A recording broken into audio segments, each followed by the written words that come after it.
futebol ele ganha por quê? Pela cueca da sorte, pela meia da sorte, pela cadeira que tu senta. Estádio você vai lá pra, sabe, é carnaval fora de época. É o único ambiente, talvez, do mundo em que, de repente, acontece alguma coisa e você abraça um estranho. O futebol serve também para o povo se reconhecer como força una, como força coletiva.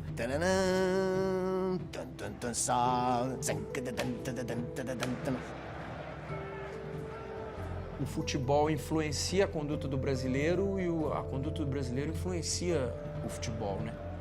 Eu tava na linha, assim, na linha do cal, assim. Meio metro antes, ele cruzou a bola, voltando 3-1, a torcida enlouqueceu.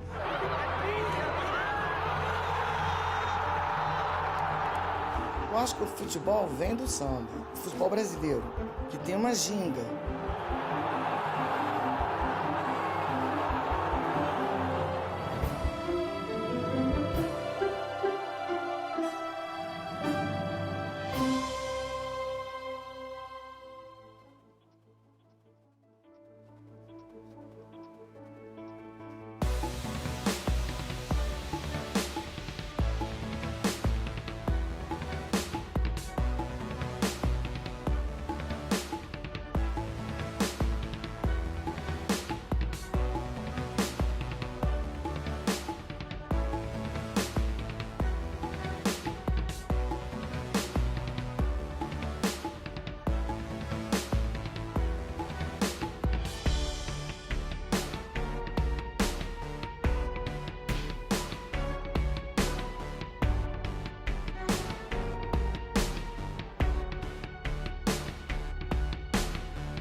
Em casa, pode ser para quem quiser, mas se torcer pelo Grêmio, sai de casa, pode sair de casa.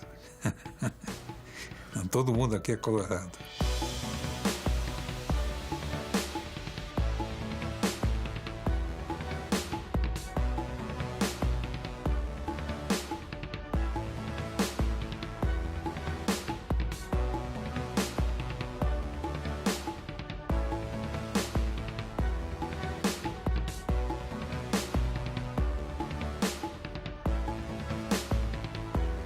Nós tínhamos passado 2 anos nos Estados Unidos, durante a guerra, a Segunda Guerra, né?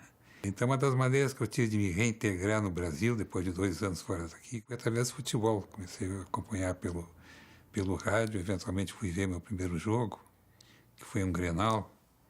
E o engraçado é que eu fiquei, na lembrança, ficou que o Internacional tinha vencido aquele Grenal. Mas, na verdade, depois fui ver as estatísticas, foi o Grêmio, ganhou o Grenal e ganhou o campeonato daquele ano. Mas na minha lembrança ficou o ano do Inter, né, 1946. O meu pai torcia pelo Cruzeiro do Sul, Cruzeiro, que nem existe mais, né? Mas o Grêmio na época era um time meio antipático, né? Com perdão dos gremistas presentes. Era um time racista, né? Um time elitista, não aceitava jogador negro. E como eu tinha acabado de ajudar a vencer a Segunda Guerra Mundial, né? Vencer o fascismo e tal, né? Defender a democracia, eu achei que não podia torcer pelo time dos alemães aqui, né? Então eu comecei a torcer pelo Internacional por isso, que era um time mais simpático. E era, na época, o time do povão, né? Hoje não é mais, hoje é um equilíbrio entre as duas torcidas, mas na época o Internacional tinha bem mais torcida.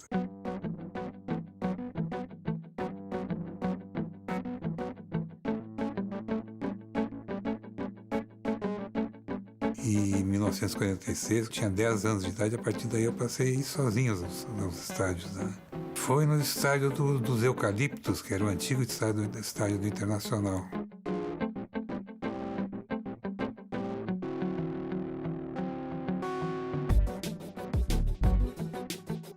E eu era torcedor de arquibancada, nunca fui sócio nem nada. E peguei alguns times ótimos. Por exemplo, quando eu comecei aí no estádio, o grande time do Internacional era chamado Rolo Compressor, né? Que ganhava todos os campeonatos, derrotava todo mundo.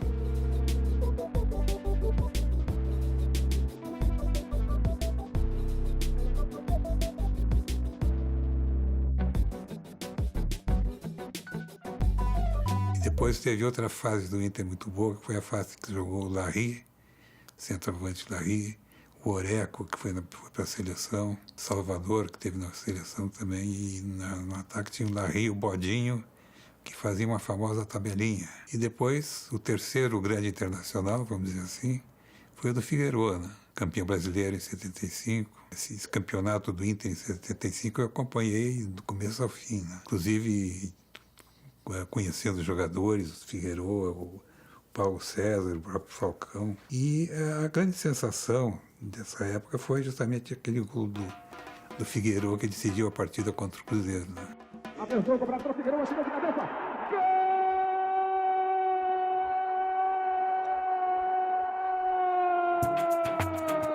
Gol do Internacional! O capitão Elias Figueroa de cabeça cumprimentou Raul.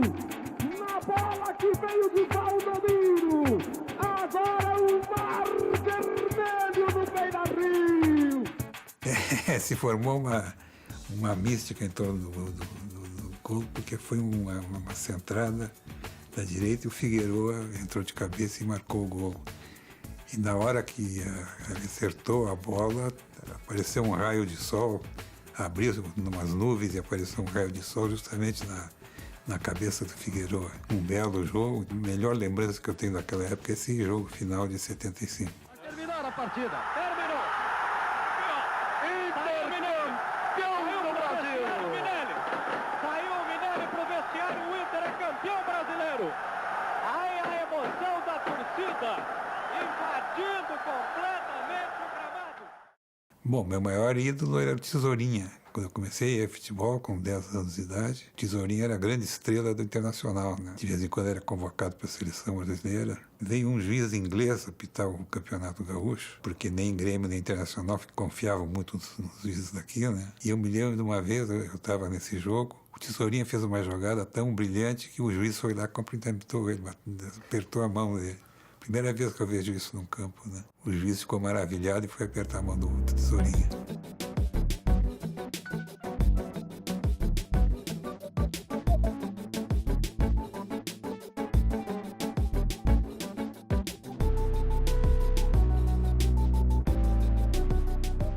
Falcão era uma espécie de centro-médio clássico, né? Aquele jogador que tem a visão do campo todo e joga com inteligência e, ao mesmo tempo, é um jogador técnico, né? Então, acho que foi o jogador talvez mais completo que já tenha passado pelo time, mais até do que Figueroa.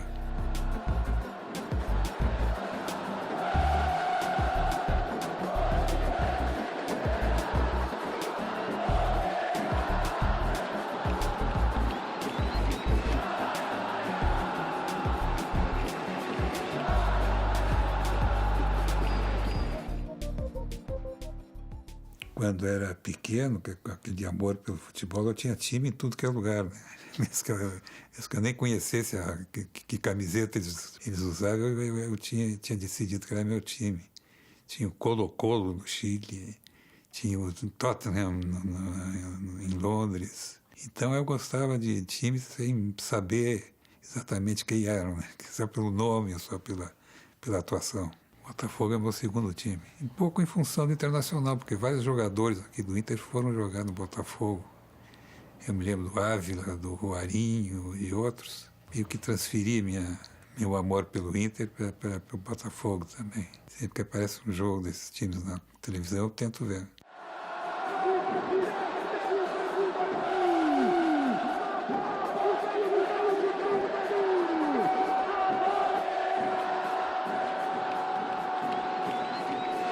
Internacional é hexacampeão e nesse período do hexacampeonato não ganhou mais nada, né? Eu acho que o campeonato estadual é uma maneira de o time ter suas glórias, né? Mesmo não tendo a suprema glória do campeonato. Essa minha crônica foi uma espécie de mensagem à jovem torcida internacional para que tivesse paciência, que a nossa vez ia chegar. Meu caro Colorado, desculpe essa carta a céu aberto. É que não sei seu nome nem seu endereço. Na verdade, só vi você na rua de mãos dadas com seu pai, cercado de seus irmãos, que vestiam a camiseta do Grêmio. Suponho que fossem seu pai e seus irmãos. Você estava com a camiseta do Internacional. Quase parei o carro para olhar melhor, mas não era miragem. Você tinha uns 4 ou 5 anos e estava de camisa vermelha. Seu pai vestia uma camiseta branca exemplarmente neutra. Mas posso imaginar como tem sido a sua vida em casa.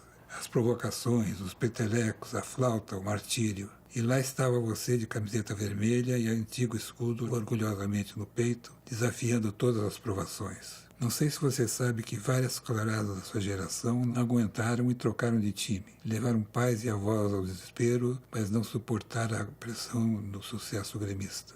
Você aguentou. Você não sabe, mas é um herói. Fiquei pensando que quando for a nossa vez, de novo teremos certamente a torcida mais delicada, fiel, convicta e feliz do Brasil. Porque será a torcida dos que resistiram. Aguente só mais um pouco, meus respeitos. Mas isso tudo também pode ser um sonho. Se for, por favor, não me acorde. Isso foi numa época em que o Grêmio estava por cima, né? Estava ganhando tudo, era campeão aqui, e chegou a campeão do mundo. Como eu tenho amigos gremistas, eu penso na felicidade deles.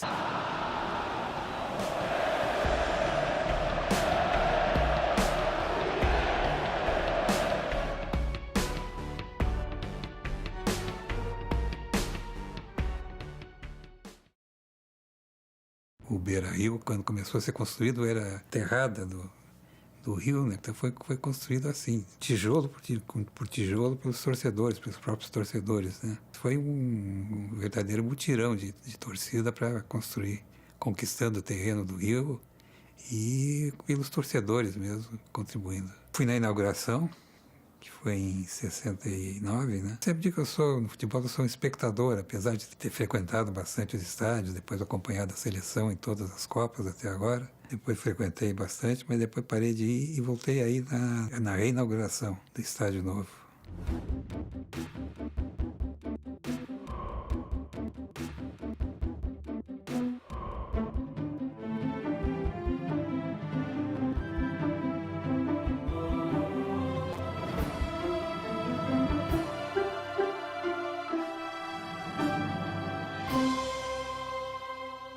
Temos essa falta, né, histórica no time brasileiro, que é uma boa defesa, uma defesa bem centrada, né? Uma defesa que não leve 7-1 da Alemanha, né? Você vê até 1970, que foi a nossa grande vitória no México, né? O goleiro quem era? O Félix, né? Nunca ninguém chamou o Félix de grande goleiro, né? Eu acho que está faltando o que existia antigamente, que era o jogador pensador, né? Era o cérebro do time, era realmente jogador que tinha mais técnica, tinha mais visão de jogo. Isso eu acho que está faltando, né, no futebol brasileiro. Não tem um cara que se imponha no meio do campo, né, imponha um jogo no meio do campo.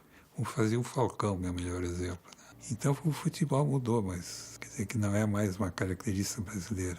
Em outros lugares a gente vê, por exemplo, esse Toni Kroos da Alemanha, né, é um típico jogador com essas características. Eu acho que o bom futebol, o melhor futebol, a gente está vendo na televisão, né? Que são esses campeonatos europeus, né? Então, acho até que essas missões de jogos da Europa estão prejudicando o futebol brasileiro, porque é um contraste muito grande, né? Nosso futebol está meio tosco, né? Meio feio de ver, enquanto que aqueles jogos da Europa são geralmente muito bons, né? Aqui eu vejo principalmente com a minha filha Fernanda, que é a que se interessa mais por futebol, ou então sozinho mesmo. Vendo o jogo, comendo pipoca e tal. Né? Sou um torcedor quieto. Nem na hora do gol eu vibro muito. Vibro mais para dentro do que para fora. Né? Isso aqui no Rio Grande do Sul, talvez mais do que no resto do Brasil, há um convívio civilizado, vamos dizer assim, né, entre as duas torcidas. Inventaram aqui até uma coisa chamada torcida mista, né, que são gremistas e colorados, namorados, que um é colorado e outro é gremista e tal, que vão juntos nos estádios. Acho que eu tenho mais amigos gremistas do que colorados, na verdade. E é um convívio pacífico, né? Faz parte da gozação, né? O que a gente chama de flauta aqui no Rio Grande do Sul. Um time toca flauta para o outro, né? Uma vitória do Grêmio sobre o Internacional e que no meio da noite pararam aqui na frente, começaram a gritar Grêmio, Grêmio, acorda Veríssimo. Mas foi só isso, não foi mais que isso. Não.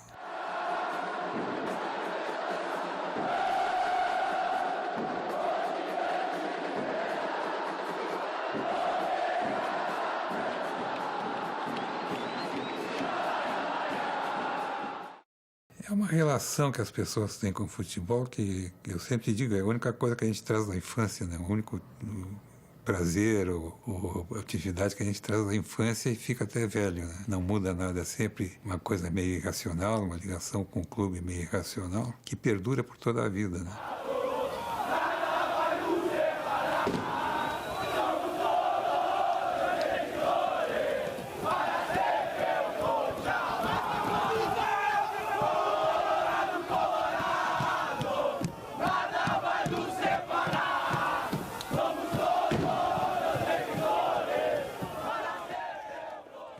Para ser colorado até é difícil botar em palavras, né? Tem tudo em torno do time, a história do time, a camiseta, né?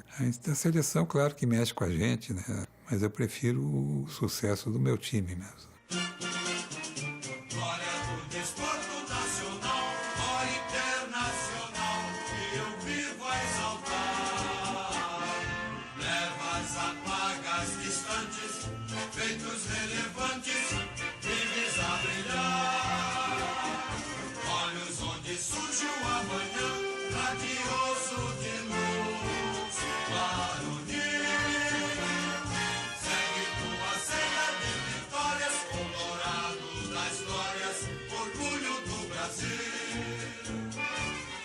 Eu me lembro que teve uma final aqui de Libertadores, que era o Internacional contra um time do Paraguai, e que era um jogo que estava decidido, não tinha o que acontecer, a superioridade do Inter era tanta e tal. Mas no fim o jogo foi para os pênaltis e o Paraguai ganhou, o time paraguaio ganhou. Ali foi uma grande decepção. Falta levantada agora para Nilson, vai marcar o jogo!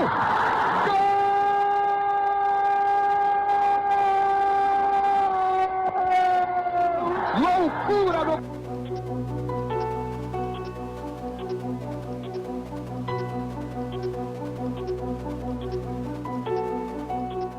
O futebol é um jogo muito plástico, né? Muito bonito de se ver, né? Mesmo sendo jogado assim, como está se jogando no Brasil hoje, com uma certa truculência, né? Mas um futebol bem jogado é um espetáculo plástico, eu acho excelente. O talento é uma coisa muito emocionante, né? Seja o talento de uma bailarina, que seja um jogador de futebol também que faz um lance inusitado, uma coisa diferente, também é uma coisa emocionante, né? Você está vendo o talento de uma pessoa e às vezes é um lance rápido, que não se repetirá mais, mas houve aquele lance e foi emocionante e foi o trabalho de um artista, né?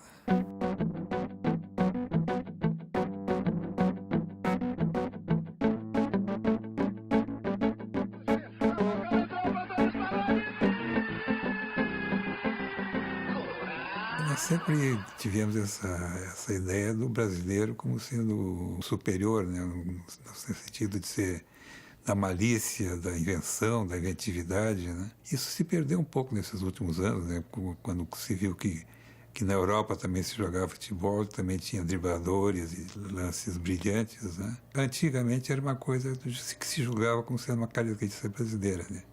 Característica do drible e se safar de situações de uma maneira brilhante, mas se perdeu, eu acho. Infelizmente se perdeu. Faltam dribladores, né? Falta gente que entra na área. Antigamente, como eu falei, no Larry e no Bodinho, que jogavam no Internacional, eles eram famosos por a tabelinha, que é uma coisa que não se vê mais em futebol, é a tabelinha, né?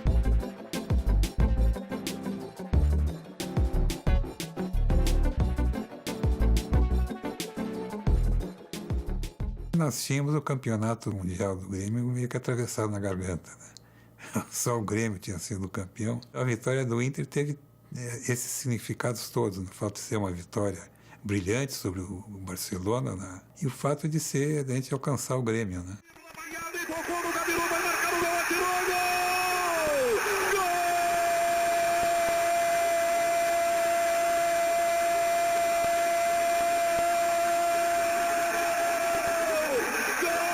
Gol!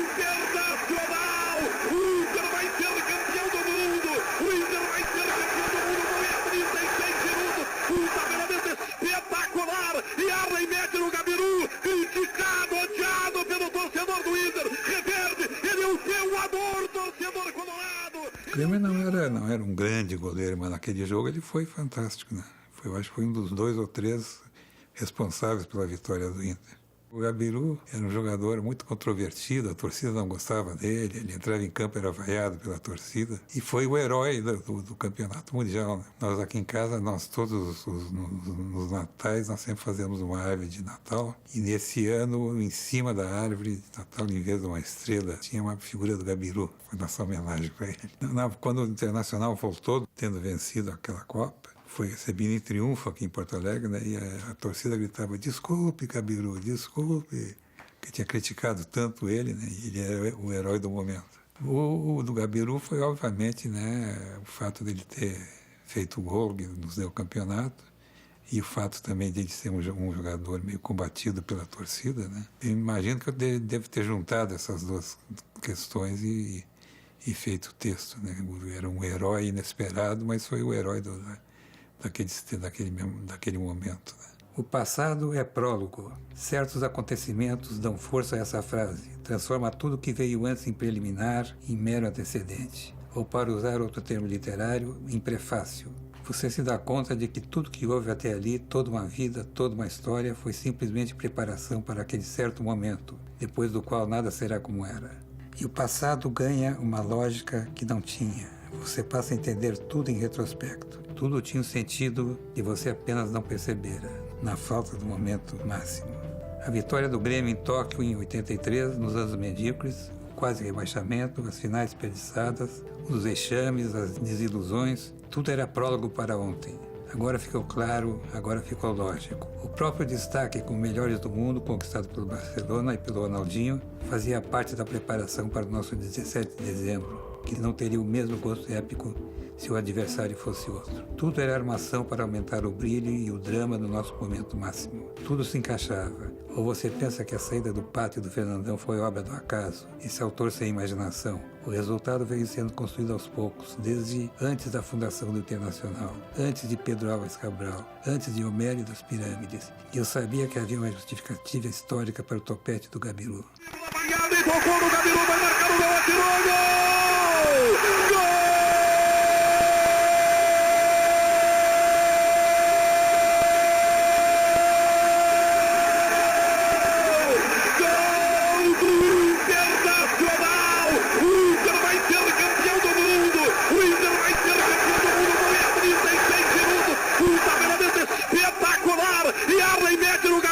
Criticado, odiado pelo torcedor do Inter, reverde, ele é o teu amor, torcedor colorado, ele é o teu amor, são 10 horas da manhã no Brasil, o dia 17 de dezembro de 2006, prepare a festa, torcedor, o Inter vai ser campeão do mundo.